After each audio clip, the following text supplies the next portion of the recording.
In this video, I'm going to show you a massive Instagram hack that got demos signed for Romanian mineral producer Christina Latsic recently. As music producers, I'm sure you're aware that one of the biggest hurdles is getting your music on the right record label. And that sometimes is finding either getting past that kind of demos at email address or even finding the right A&R for the label itself. The other thing is obviously is having no trace of a demo email at all to find a place to send that record to. I've discussed tips for getting music signed before in this video, and if you've not checked it out, I would definitely watch it. I'm going to link to it in the card and below again. But what if you can actually get labels coming direct to you? What if you can get labels requesting demos from you and bypassing that kind of sending to them? Well, with this Instagram hack that I'm going to show you today, that does exactly that.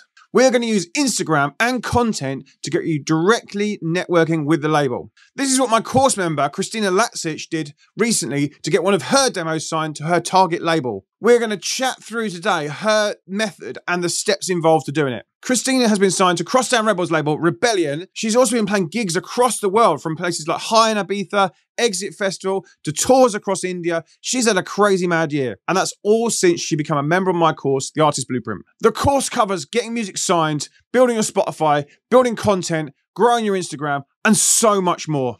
To find out if it's right for you at your development right now, then all we need to do is jump on a discovery call and I'll put the links to that in the comments below.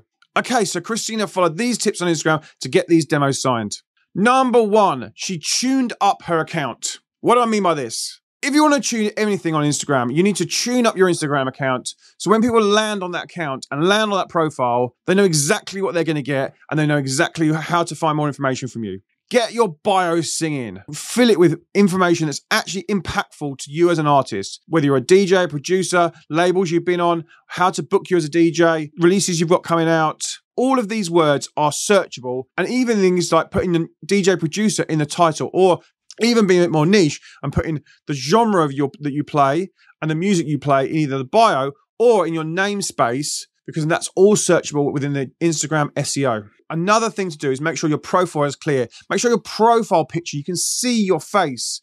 I don't want to see logos or half-chopped images.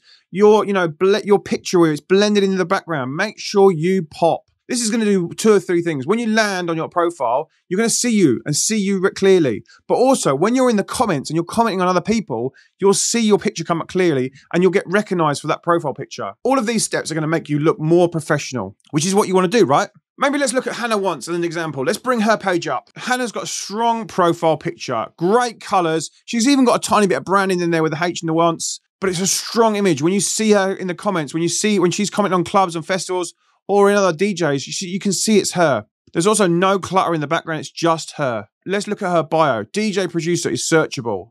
Tags to a label, which means she flows people from her main profile to her label. This is important for her label's growth. Management and bookings, these are really important. If you're trying to get more bookings as a DJ and you can't find really quickly how to book you, people might swipe off. You literally have seconds these days to hook somebody in. Then obviously promoting her current release with her link tree. Again, all these are key killer points.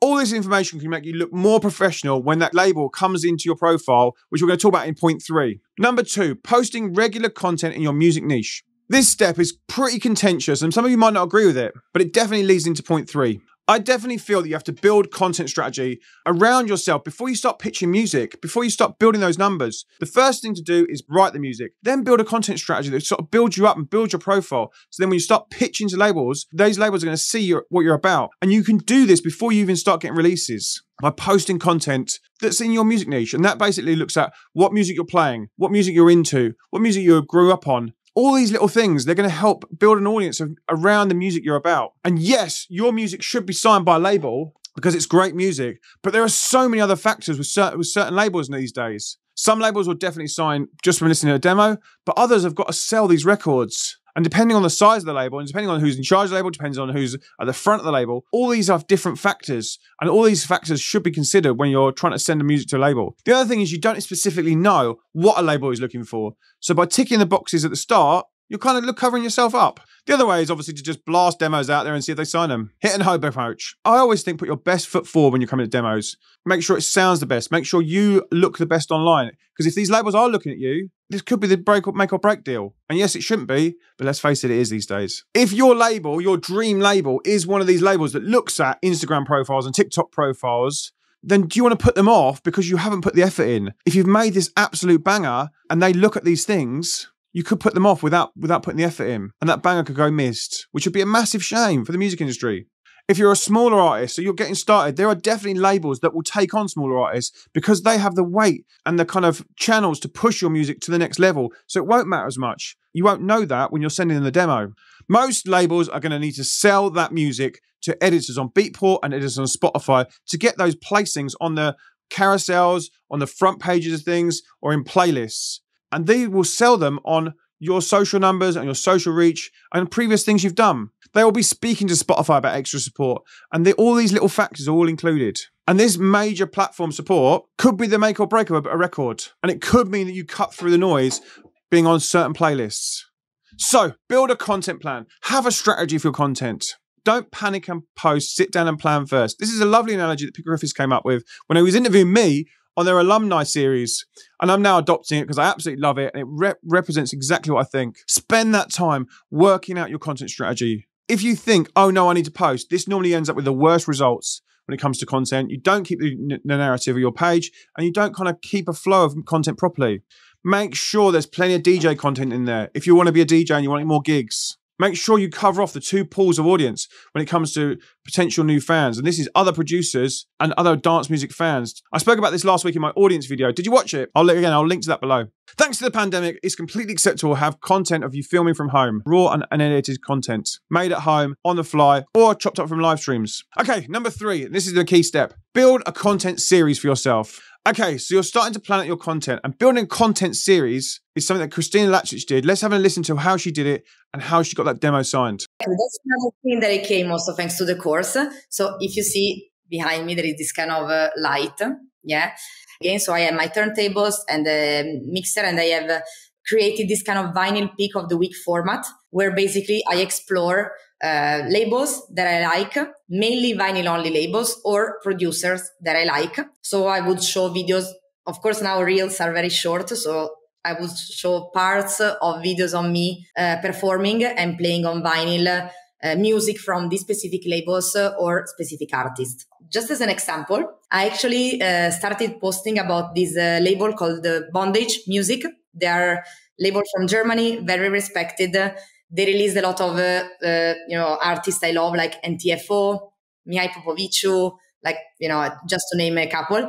And the owners are Pornbugs, 2 guys from Germany. And I had actually built this format of the vinyl pick of the week, tagged them in there, and they follow me. So I was like, oh, they follow me because I made the vinyl pick of the week on Bondage Music. And then I remember I went to Love Fest last year, this festival in Serbia, because I played there. And I saw that Apollonia had all the vinyl, bags. And in one of them, there was a vinyl from Bondage. So I took a picture and I sent it to Bondage. And then this, created a good relationship among us. And then they told me, why don't you send us your demos? And then in a few months later, I released my EP with them also. So now I've released an EP on Bondage Music thanks to the vinyl pick of the week.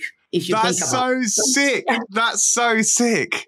Yeah. Oh my days, I love that. So literally, because you started that content series, then it started the networking, and then it started the kind of connection, then it started the record signed. Yes. I flipping love that. As mentioned in the video, I fully love this strategy has worked for her. Christina, before she started doing the content series, she had a really cool content, but they're adding this little extra thing really boosted that level, and it got that music signed for her. And number 4, follow up with the DMs and the emails. The final part of this 4-step series is just as important as number 1, getting your branding right and getting your profile looking right. Number 2, building your page so it looks like you've got solid content. And number 3, building a content series around selecting records and selecting music so that you're choosing certain records from the labels you want to be on. And my final point is make sure you follow up with these labels. Once you started that conversation, get an email address, take it out of the DMs. DMs are great for conversation and great for messaging, but email is about business. It's much more professional. There's a much more trackable. Follow up with them and strike while the iron is hot when it's fresh in their mind. So make sure you've got a demo ready to send them before you even post the content. That's just as key. You don't want to start this conversation and go, oh, wait 6 months. Oh, I've got a demo to send you now. You want to have the plan of the labels you want to approach, but have the music ready to go before you even do it. I would fully love to see what you're doing on Instagram. So comment with your Instagram page, comment the link. I'd love to go and click through and watch some of your pages and see what you're doing. Maybe also comment with the genre you are as well. So our producer community, they're in the comments regularly, can find new friends in their genres. Let's build that community out in our comments. I'd love you to watch this video next about understanding your audience because it's going to help you grow on Instagram. Next week, I'm going to talk about have hashtags been killed by Instagram. So make sure you're subscribed so you don't miss that one. It's going to be a good one. I've been Graham Farmer and I'll see you in the next video. Cheerio. Bye-bye.